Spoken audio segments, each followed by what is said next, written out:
act. He is going to be tearing the house down for the first time ever out to our open mic. His name is Mike Coyden. Give a warm Keystone Stage welcome!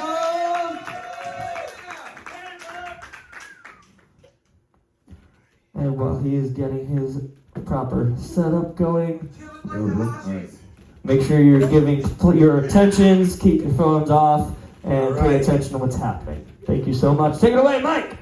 Hey, good evening, everybody. How we doing? All right. Good, man. How are you? Hey, I already used my intro there about the Bill Cosby thing. So, hey, you guys heard about, I come from Pottsville, School County. You hear about, today we had a big fire on there. It was on WNEP. A bakery burned down. You hear about that? I heard your business is now toast. Where's the guy in the drums now, you know? Boom, booms. Anyway, so, yeah, you hear all us veterans chatter and everybody, oh, thank you for your service and all that shit. I mean, I don't like that shit. I don't like when people, I dress like a broken fucking veteran, obviously, but it's like, you put me in a weird spot, like, thank you for your service. It's like, you're thanking me for masturbating in a 120-degree porta potty in Iraq. That's what you're thanking. I mean, I didn't have many tough days over there, you know what I mean? Well, the day that I used this cane, so we were convoying one day, and the Humvee in front of me just turned into a big ball of flames, and it was a roadside bomb. Our Humvee got blown backwards, landed on its roof, wheels to the sky, and I had a big chunk of metal from the Humvee or something blasted, like took a big chunk out of my hip. And so you're startled. You fucking, a bomb just went off. You yell at your Humvee, and holy shit, you return fire, and then there's still people burning in that fucking Humvee right in front of you. And I wasn't a medic, but I was the closest, so I had to go up there. And the only body I found, you wouldn't think a human would be alive, yet conscious. Our company commanders are laying, screaming, Sergeant Quinn, Sergeant Quinn. He's missing his left arm and his left leg, totally blown the fuck off. But I'm not like a medic or none. I go, what do you say to a guy like that? I'm like, hey, sir, you're going to be all right. Get it? All right. He didn't get it. He didn't. He died. He's an asshole anyway. I don't like that guy. Anyway, so, comedy doesn't have to be true either, people. But, yeah, so I was in for 20 long fucking years. I joined just because I got my high school girlfriend pregnant, and I really, 17-year-old me thought at the time that she wouldn't find me, and she did. The courts can find you. They can find you. So I kept on re-enlisted, and I made a career out of it, because every time it was time to get out, she kept getting knocked up somehow. But at one point, like halfway through my career, it's like you got to get promoted to the next rank. So it's like, to make sergeant first class, guess what you got to go do? Go be one of those piece of shit fucking recruiters that used to come to our high schools, and what are you doing after high school? Hey, Bobby, what are your plans? That was me, and I hated that shit.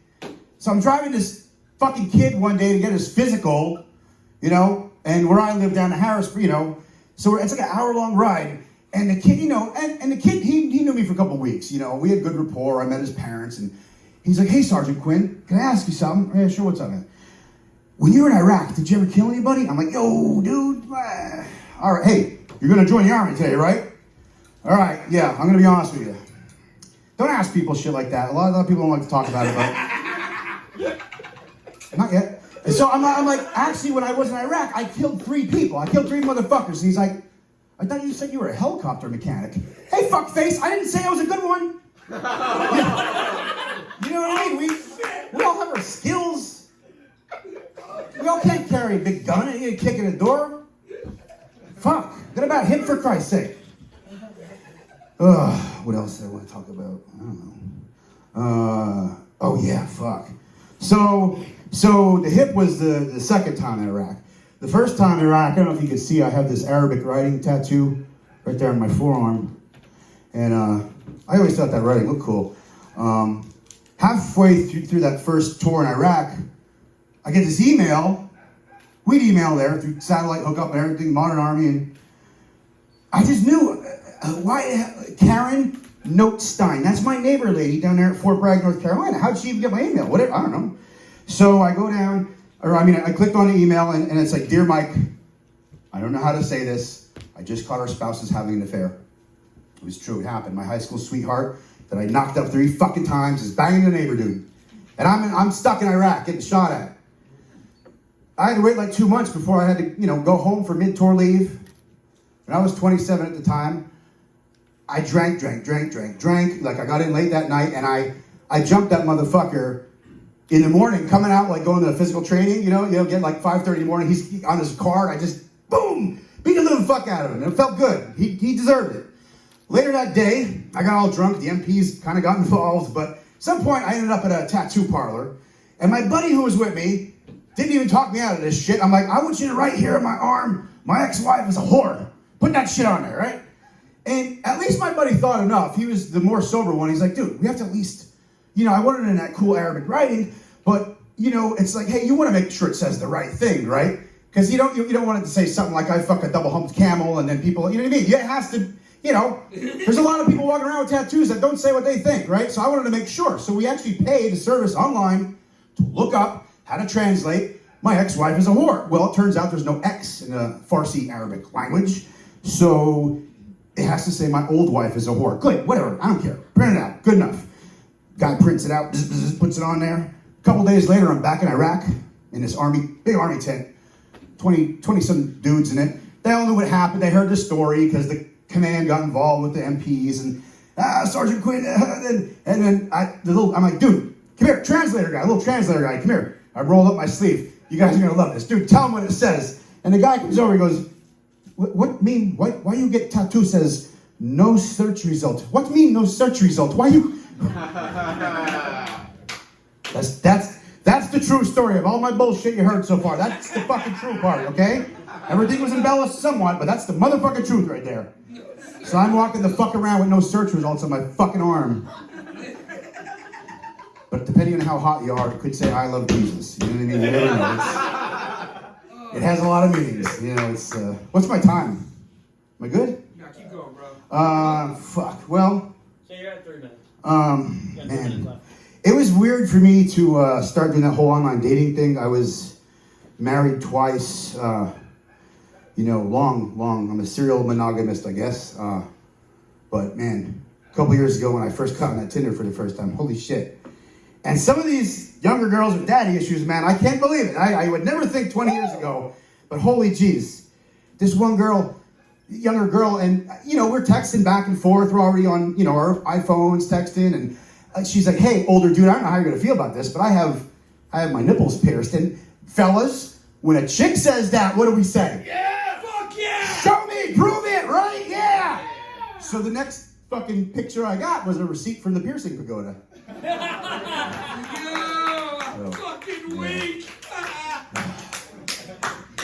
Anyway, a minute, yes. Huh? A minute? You said I could get an extension, goddamn. I got a lot of Tinder material. 3 minutes. Oh, fuck. Yeah, well then, okay, I wasn't getting hits on that fucking Tinder. I didn't know what to do. You go on there, whether the women are in their 20s or their fucking 50s, they got this stupid dog face filter with the tongue and the ear. You know what I mean?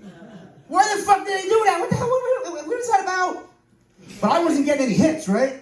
So I'm like, well, shit, I guess I gotta upload the fucking dog ears, right? So I'm like, boy, come here. My son, I'm like, up this picture me up, put the dog ears on, upload it. No fucking shit. The hottest woman ever hits on me the next day. Beautiful, perfect, hot body, a couple years younger than me. And then she goes, what's with the stupid fucking dog face? So I had to play it off, right? I'm like, it's because I got qualities like a dog, She's like, ooh, do tell. Well, I'm loyal as hell. Sure do like to lick things. I don't really know how to bury a bone, you know what I'm saying? Oh. Oh, boy. Oh, what else? I don't know. I don't need to open that. I got too much shit. What else about Tinder? There's one girl on there. I love some of the girls' write-ups. It was like, this one girl, this is a party girl, and she says this. I'm like a microwave oven.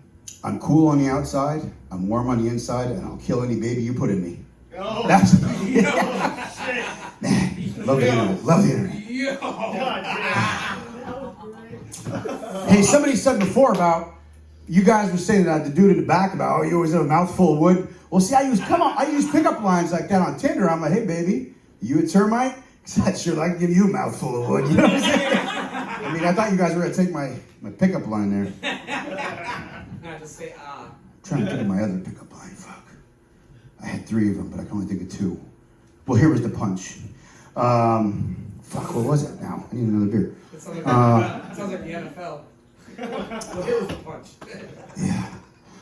Okay, well, I'm like, what the fuck was that other one? But hey, baby, I'm no meteorologist, but I could definitely predict 5 7/8 inches in your forecast for tonight.